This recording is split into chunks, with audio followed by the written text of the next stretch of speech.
for today's video, we will tackle about cakes. History of cakes. So cakes had been around since ancient times. The earliest cakes were bread-like and sweetened with honey. Food historians have found that ancient Egyptians were the first civilization to show basic skills. So about the history of cakes, makikita po natin yung cakes po pala is nagsimula po siya nung ancient times or nung sinaunang panahon pa po. And then po yung mga sinaunang cakes din po, sila po ay bread-like po and meron po silang fillings na sweetened honey. So until now po, meron pa rin po tayong makikita ng mga cakes po na gawa po sa bread po and meron na po silang iba't ibang fillings like chocolate po. So dito po makikita din po natin na yung mga food historian din po na-discover po nila na yung mga sinaunang Egyptian din po yung unang nag-show po ng basic skills. About cakes. So it wasn't until the 19th century that modern style cakes began appearing in Europe. They were made for all kinds of occasion. So about sa cake naman po natin, sinasabi po dito na yung modern style cakes po natin is nagsimula po siyang mag-appear sa Europe.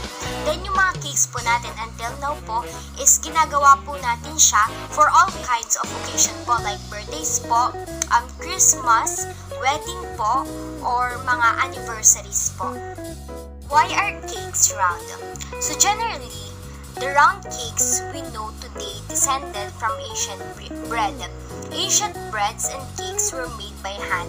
They were typically fashioned into round balls and baked on hard stones, griddles, or in low swallow pans. These products naturally relax into rounded shapes. By the 17th century, cake hoops fashioned from metal or wood were placed on flat pans to effect the shape.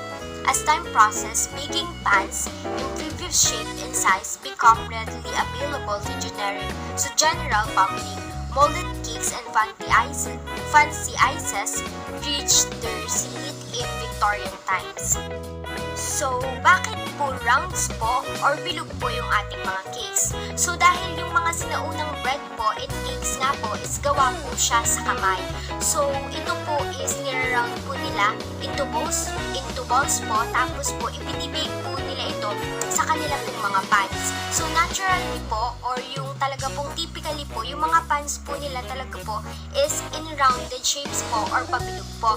Kaya as the time goes by po, is yun na po yung nangyari kung saan yung cakes po is niluluto na po siya sa mga baking pan po kung saan ito po is mga round po. What do cakes mean? So ancient breads and cakes were sometimes used in religious ceremonies. These were purposely fashioned into specific shapes according to the observance. So today, cake is obviously used to celebrate occasions like weddings, engagements, anniversaries, holidays, and of course, birthdays. But before, yung mga ancient breads and cakes po is ginagamit po during the religious ceremonies. And yung mga shapes and design ng cakes before is nakadepende pa po sa kung anong occasion siya gagamitin. So round and circle shapes generally symbolize the cyclical nature of life. So bakit nga po ba round shape yung ating pong cake? So it was only theory na sa ancient Greece before is sineselebrate po nila yung mga birthdays ng kanila pong mga gods and goddesses. And it was also said that yung mga gods and goddesses before is mas preferred po nila yung mga round shape. So because of that, mas nag-usbungan po ngayon yung mga round shape na cakes. And also, yung cakes po is it symbolizes the cyclical nature of life. So basically, it symbolizes the cycle of life, and also, most specifically, it symbolizes the sun and moon. Di ba po yung sun and moon is a round shape po siya, as well as the shape of our cake. Antonin Carême. So the French know their cakes. Antonin Carême was a historical chef whose culinary work in baking was responsible for the advancement in baking. And many of the innovative cake recipes originated from France. So si Antonin Carême is considered siya as the premier historic chef of the modern pastry or cake world. So siya din ang nagpasimula kung bakit po nag-upgrade lalo yung ating pong baking industry. And also in France, dito po nagsimula or umusbong yung iba't iba pong recipe dun po sa ating cake. So, sa French word, tinatawag po yung cake as a gâteau. Spelling po is G-A-T-E-A-U-X. So, let's talk about the different kinds of cake. So, the first one is we have angel cake. So, angel food cake or angel cake, it is a type of sponge cake made with egg whites, flour, and sugar. So, it differs from other cakes because hindi po tayo naglalagay dito ng butter. So, let's talk about the different kinds of cake. So, the first one is we have angel cake. So, angel food cake or angel cake, it is a type of sponge cake made with egg whites, flour, and sugar. So, it differs from other cakes because hindi po tayo naglalagay dito ng butter. Next is beer cake. So, a beer cake is a cake prepared using beer as a primary ingredient and other typical cake ingredients. Chocolate beer cakes may include stout and chocolate stout beer, and some gingerbread cakes include beer in their preparation. Next is banana cake. So, banana cake is a cake prepared using banana as a primary ingredient and typical cake ingredients. So, it can be prepared in various manners, including as a layer cake, as muffins, and also as cupcake. Next is birthday cake. So, basically, a birthday cake, it is eaten as a part of a birthday celebration in many world traditions. So, birthday cakes are often layer cakes with frosting and nilalagyan po siya ng small candles on the top of the cake to represent the celebrant's age. So, there are many variations of cakes including cupcakes, cake pops, pastries, and also tarts. Next is blackout cake. So, blackout cake, sometimes called Brooklyn blackout cake. It is a chocolate cake filled with chocolate pudding and topped with chocolate cake crumbs. So, it was invented during World War II by a Brooklyn bakery chain named Ebbingers. Brownie is a chocolate brownie, commonly referred to as simply brownie, is a square baked chocolate dessert.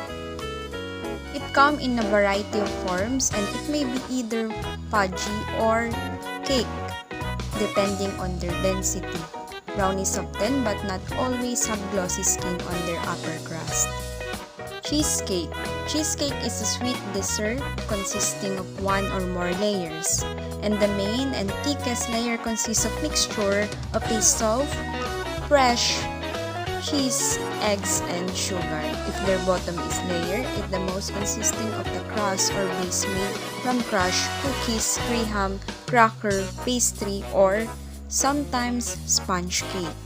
Chiffon cake is a very light cake made with vegetable, oil, eggs, sugar, flour, baking powder, and flavorings.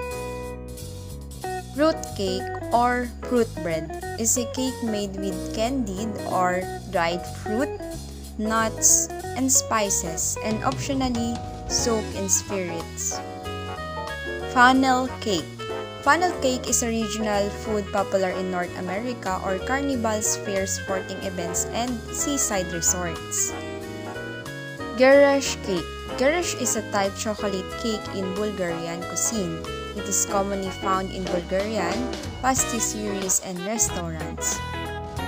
Ice cream cake. An ice cream cake is a cake with ice cream as the filling or Swiss or roll or a layer cake. A simpler, no-bake version can be made by layering different flavors or ice cream in a loaf pan. Chestnut cake. Chestnut cake is a cake prepared using chestnuts. Chestnuts flour prepared for cook. Ground chestnuts are used in preparation along with additional typically cake ingredients. It's sometimes prepared as a chocolate cake. Lemon cake. Besides the flavor and texture, this cake is loved is because it is very basic ingredients including a base cream, butter, sugar, eggs, lemon, milk, and flour. Mooncake. Mooncake is a Chinese bakery product traditionally eaten during the Mid-Autumn Festival.